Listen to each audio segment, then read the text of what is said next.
Good morning, ladies and gentlemen. Welcome to my new video. Welcome to my new channel, guys. This new channel is specifically designed for high IQ discussions. So, all of you who have joined so far, I think there's about 1,100 of you. Really appreciate you guys coming in and joining. You guys are my loyal friends, and I will forever be grateful. And I'm going to keep this channel and space reserved for high IQ discussions. All of you who have joined, I know you guys are all high IQ, you know your stuff. And we're going to have some high IQ discussions here, basically. Stuff that other channels do not talk about. Because I've been listening to a lot of YouTube channels and stuff, and after a while it gets boring. Like, there's no real community feel about them. I'm going to do something quite different. I'm going to do obviously stuff nobody else talks about. So today's topic, we're going to talk about the real reasons why United States went into Afghanistan, and it's not for September 11th. It's got nothing to do with that. The real reason is I will show you this map. There you go. The real reason is because of China and Iran. So as you know, Afghanistan, when United States invaded Afghanistan, Afghanistan became the largest hub for opium trade and growing opium and also trading around the world. It became the largest hub for opium in the world. I believe 80 or 90% of the opium was basically, you know, grown here and also distributed throughout the world. A lot of US, bases allowed all of these opium trade to happen. I believe they were given orders from above. And why were they given these orders? And I will explain that in a little bit. But a lot of American planes, a lot of transport planes used to transport a lot of these opium back and forth from the United States and some of their other countries as well, allies as well. So you could say this was like a modern day opium trade. I would probably call it Opium Wars Part 3. So the real reason I think the Americans took over Afghanistan was basically to grow opium in Afghanistan and send them across the border to Iran and to China. Because they've looked at the Opium Wars, Part 1 and Part 2 in China, and they have seen how the Opium Wars devastated China. It started the century of humiliation. You know, they basically traded opium and got a whole nation hooked on opium. And when you get hooked on opium, guys, you know, this is like a disaster. You know, when people get hooked on drugs, they don't think about everyday stuff. They only think about, you know, basically taking the next hit. You know, so, and everything else in life becomes secondary, and you taking drugs becomes your primary goal in life. And this is why drug addicts and their families get absolutely destroyed, especially when you take, you know, class A drugs like opium. So those of you who don't know Opium Wars, you know, there was a time when China was the number one country for trade. They were making loads of money, and they were trading with the West, and they were basically selling goods for silver. And the British Empire at the time, you know, they were giving a lot of silver to China. And one day they decided, rather than selling silver to China, they would trade in opium. So they would buy goods from China and they would basically give them opium in payment. Initially, China refused. And because they refused, the British and the French at the time decided to teach the Chinese a lesson, and they basically forced China to take opium as a trade. And back then, the British and the French militaries were pretty strong, and they marched all the way to the Summer Palace, and they burnt down the Summer Palace as as punishment. And they stole lots of treasures and stuff. That those treasures are still in UK and in France today, and they've also been spread into other parts of the world. So the British Empire was pretty evil as well as the French Empire as well at the time. And yeah, so they started selling opium to the Chinese, and the Chinese got hooked. And that was obviously part of the century of humiliation for China. Things changed during you know, the communist takeover of China with Chairman Mao when he, won the civil war.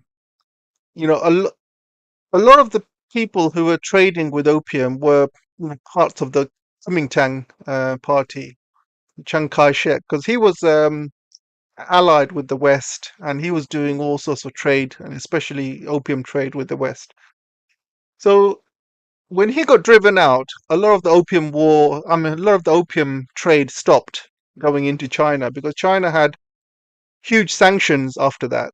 So no companies would work with China. They wouldn't deliver anything. So they had huge sanctions. And those sanctions were really bad for China because they couldn't buy food, medicine, important things to survive. So it caused, and plus, for for fertile land, you need, things like fertilizer and, many other things for, and, agricultural products and equipment. You need farming equipment, lots of stuff that China needed, they couldn't get because they were sanctioned. But one of the sanctions things was the opium because they couldn't trade with China. A lot of the opium trade kind of slowed down or even stopped even. And and Chairman Mao at the time, he also outlawed um, opium as well. And anyone caught with opium at the time, they would get the death penalty straight away. So they were extremely, extremely strict. And you can see here from this article, you can see here from this article, guys. Where is it?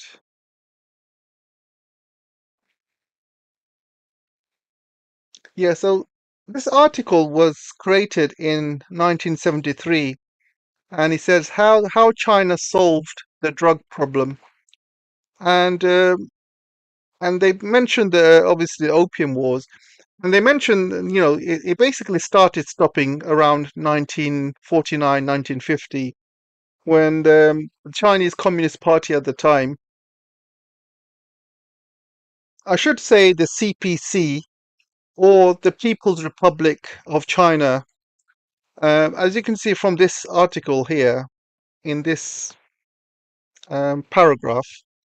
In October 1949, the People's Republic of China was proclaimed within a year of the communist government instituted a comprehensive program designed to eliminate this threat to the nation. All evidence indicates that by 1953, the problem of narcotic drug abuse was practically eliminated. So, in a few years, you can see the CPC party managed to completely eliminate the drug problem in China. And that was the start of the Great Rejuvenation. And when a nation is not addicted to drugs, they tend to, you know, focus on real growth and real, work to, to obviously get the country back on track. And yeah, I think the West was completely surprised how well China managed to solve its drug problem. And even today, if you're caught with a little bit of drugs in China, you get immediate, death sentence. They don't mess around in China when it comes to drugs. So let's go back to this map. I'm going to talk about Iran in a little bit. So what America's plan was, it wasn't just the drugs, by the way, but I will explain. So what Americans' plan was to basically to destroy China because they were afraid of a rising China. Guys, they've been afraid for a long time, and they've been trying to restrict China from growing. They've been doing everything. They obviously, you can talk about the COVID stuff that they've planted on China, and that obviously backfired completely, backfired on them. And they've tried everything. They've tried sanctions. They've tried tariffs. They've obviously tried the viruses. You know, they've tried everything, and they've also tried even terrorism as well. Because one of the biggest terrorism attacks that China had, they basically came from the Afghanistan border, and it was also the Tajikistan border as well, and sometimes maybe some of them from Kyrgyzstan.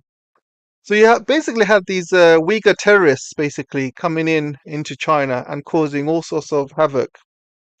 So that was one aspect. The other aspect was America wanted to get China hooked on drugs again. So this is the reason why they invaded Afghanistan. They wanted to use Afghanistan to grow all the opium and then ship it across the border into China.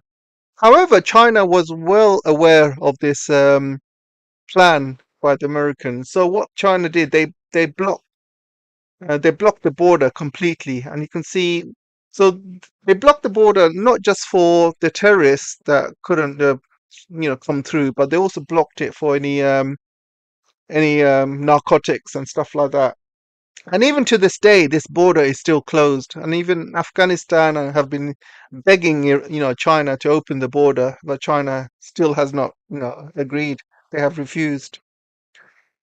So, so you can see the border between China and Afghanistan is a very small one. And I believe this is called the Wakhan Corridor or something along those lines. And the border is very, very small. So it's quite easily managed. Unfortunately for Iran, you can see the border between Iran and Afghanistan is huge. So Iran has had a big problem with drugs. And I've typed this on Google. How many Iranians are hooked on opium? And apparently 2 million people in Iran are hooked on opium.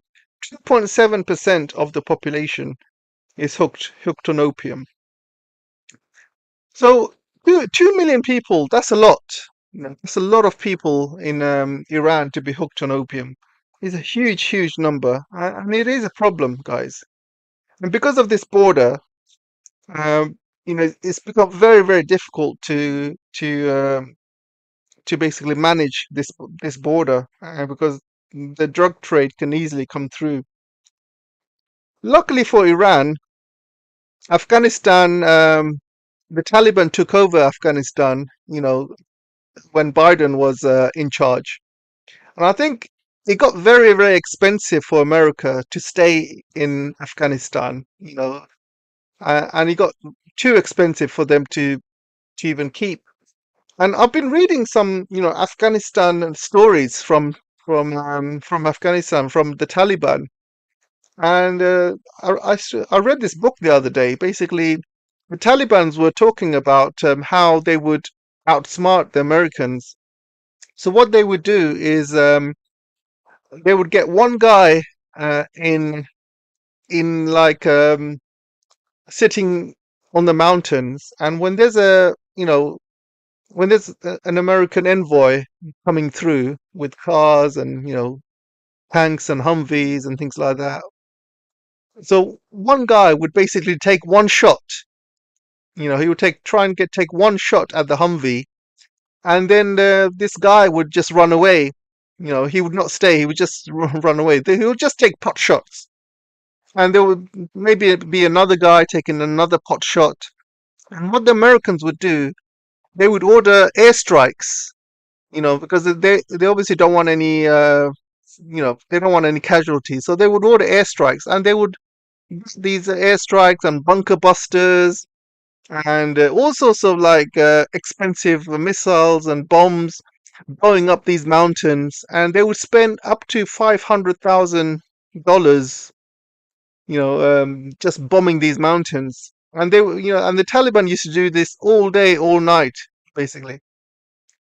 And what the Taliban were doing is also building these empty storage as well, and these storage places would get bombed 100 times, and the Taliban would fix it again, and they would get bombed again. So Taliban had all these like really good skills how to get the Americans to waste money. And there was an article here. I'll show you. And you can see how much money that the Americans spend. According to the US Department of Defense, the total military expenditure in Afghanistan from October 2001 to 2020 was 825 billion, and another 130 billion spent on reconstruction projects. So over a trillion. Nice. And Afghanistan, as you know, doesn't have any oil or anything like that, but it does have a lot of, you know, important minerals. The problem with the Afghanistan's minerals, it's very expensive to get out of the ground, because not only do you have to mine these minerals, but you have to build the infrastructure to ship these minerals. You got to build train lines and roads and all sorts of infrastructure, and it was way, way too expensive. And he wasn't even he wasn't how would you say, he wasn't even safe, because obviously the Taliban was still roaming around. So even if you build all these infrastructure projects, the Taliban would, attack it, or they would attack a convoy. So it would have been really, really expensive. So the Americans just didn't bother, to be honest. So let's go back to the map. So you see, the Taliban were using very clever tactics to, you know, for Americans to spend all their money, because they knew that there's going to come a time when Americans would run out of money and they would leave Afghanistan. And how did the Taliban know this? Because they've done the same thing with the I shouldn't say Russia, I should say Soviet Union. They did the same thing with the Soviet Union. When the Soviet Union um, invaded Afghanistan, they did exactly the same thing. They used the same tactics, and they worn them down for 10 years, and eventually it got so expensive that they had to leave. So all of those tactics they've learnt from the Soviets, fighting the Soviets, they used them on the Americans, used them at their own game, basically. And eventually the Americans had to leave as well, because it was just way, way too expensive, and they weren't getting any money back. And China wasn't collapsing as well, with all the poppies that they've been making for 10 years. None of it was shipped in China, and nobody was getting hooked in China. So their tactic to destroy China from within using opium didn't work. Their tactic to destroy China using terrorism didn't work as well, because China obviously countered the terrorists as well. And plus, what China has done since then, they've built the Belt and Road, and areas like Xinjiang has become very, very, very modern, very, very high class, and a lot of high rise buildings everywhere, skyscrapers everywhere. It looks very, very nice now, that area. And it's become very rich, so people have jobs, people, have a lot more money in that area as well. And the whole area and the whole region has improved. So America's tactic, staying in Afghanistan, trying to, destroy China, obviously hasn't worked. They also tried to do Iran at the same time, because you can see from Afghanistan is right in the middle of China and Iran. And even though 2 million people in Iran go addicted, the total population of Iran is around 100 million people, 50 million men, and around 50 million women. But most of them are actually quite religious. So in Islam, as you know, drinking, taking drugs is haram. So they wouldn't do it. There are a lot of people are quite religious in Iran. The ones that used to take drugs, and ones that got addicted to opium, are the more moderate ones. So mostly Iranians are very strict, and they wouldn't touch stuff. So Iran obviously hasn't collapsed despite all of the drugs going into the country. So Iran knows there's a problem, and I think when Taliban's took over Afghanistan again, the poppy and the opium went down considerably because the Taliban are completely against, opium farming and things like that because of Islam, yeah, and they're quite strict. So the opium farm has basically went down from 80 to 90% of supplying the world into maybe even 10% or maybe even less. So it went down considerably. And also the Taliban and Iran were very close allies as well. So they've been helping each other man the borders. So recently, Iran has been very, very good in countering the narcotics coming from Afghanistan into Iran. And this is why Iran hasn't collapsed. And this is why people, it's only 2 million that's been, affected. And it's not like half the population or 80, 90% of the population, because that would have been an absolute disaster. So Iran has managed to not collapse with all the drugs that's been shipped through the border. But the problem is, the opium from Afghanistan mostly also went to United States as well. Because what these army guys were doing, they were shipping all these opium into transport planes, and these transport planes were going all the way to America, and they were basically doing the drug trade in America with all these Afghanistan opium. So it actually backfired on the Americans as well. So you can see, guys, this is the main reasons why they invaded Afghanistan, and eventually their plans didn't work. They failed. They failed the mission, and they had to leave Afghanistan. They thought, it wasn't worth the money anymore. The plan of collapsing China didn't work. The plan of collapsing Iran didn't work. So what are we doing in Afghanistan? We're not making any money. We're losing money. So let's just leave. So they just left. So, guys, let me know what you guys think. Do you have another suggestion? Do you have another reason why they went into Afghanistan? But yeah, let me know. And it's interesting to have a chat in the comment section. Let me know your thoughts. And also, I wanted to kind of cover yesterday's high IQ session. So somebody, I'm not going to mention the name. I don't want to embarrass them. I mean, obviously, we were talking about, China's system. We were talking about capitalism and communism. So this guy said, China is not a communist country. Having the word in your party name does not make it so. Do you think reform will do any such thing? China is the truest form of capitalism. The top 0.0.01, there are a hell of a lot more zeros in there. But comments have a text limit.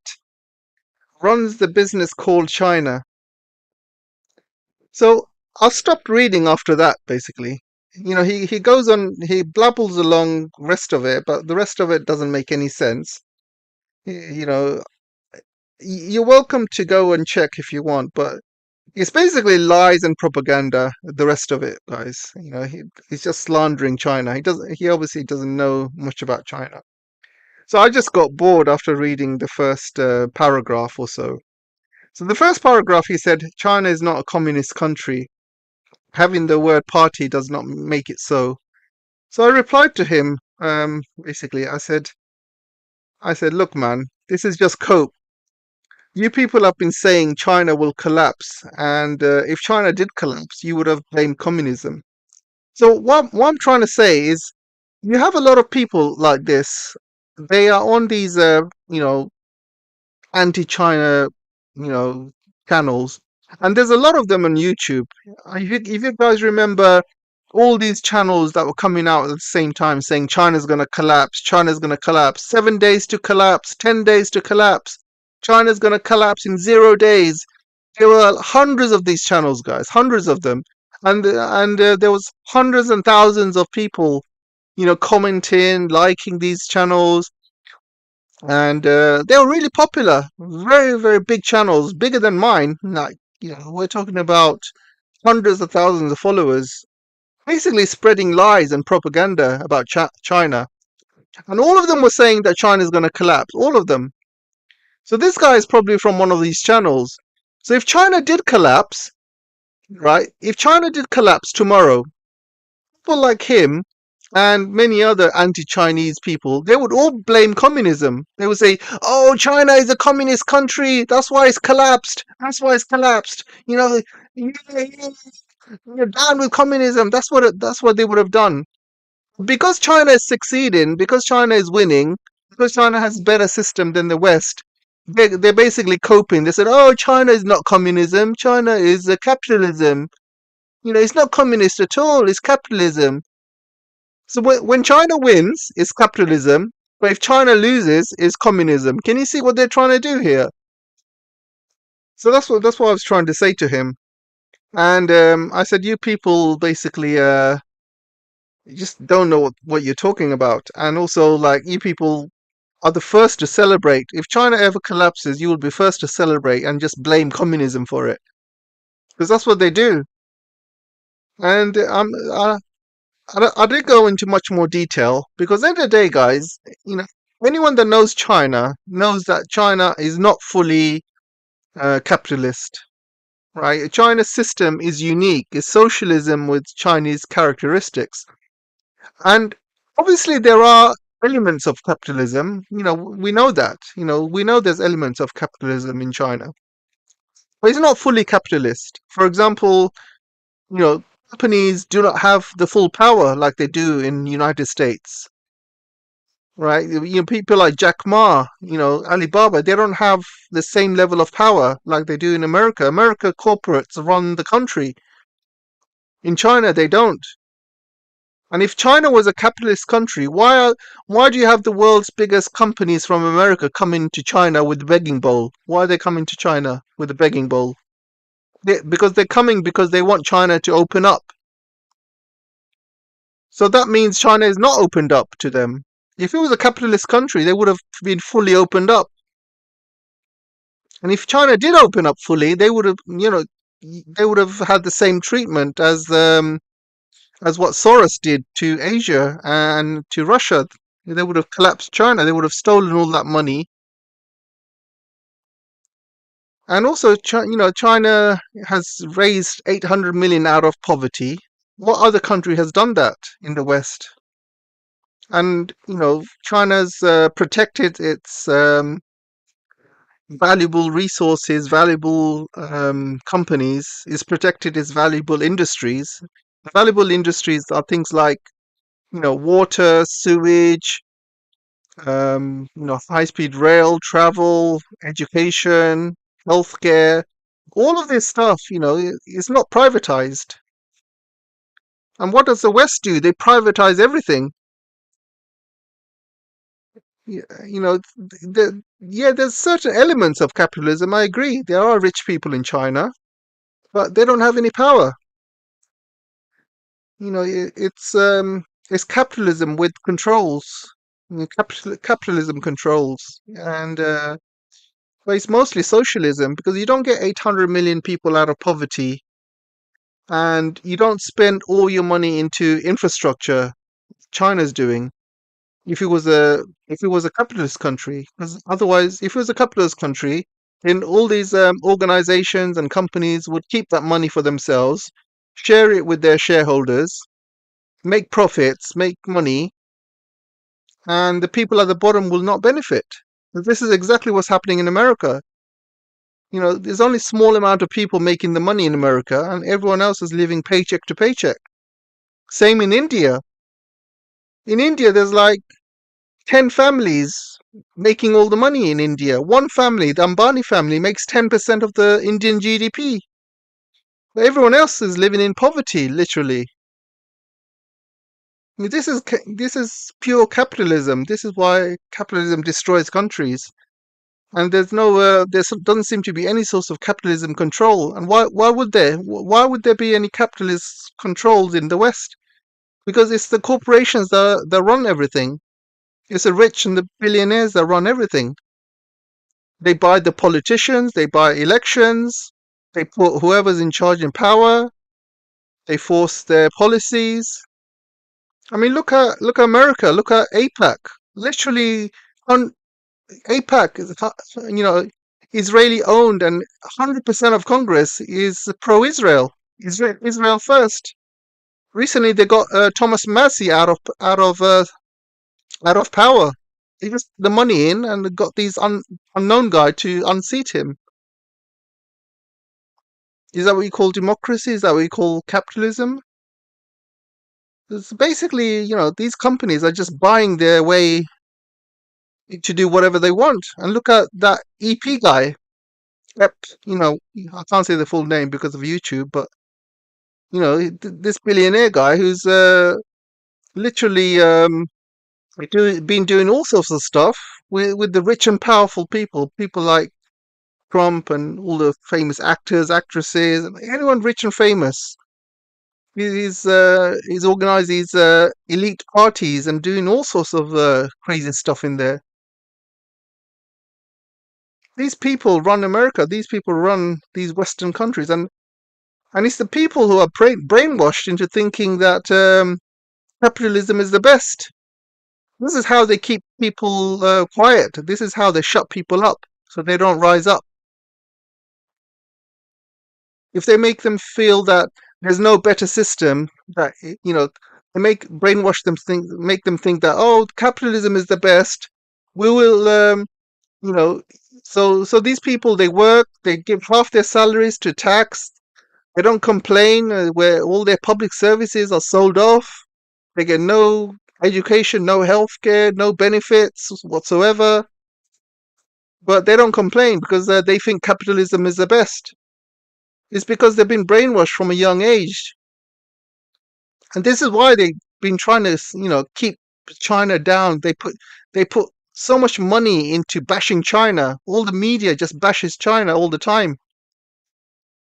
They give so much money into it because they don't want people to know that there's a better system out there which works.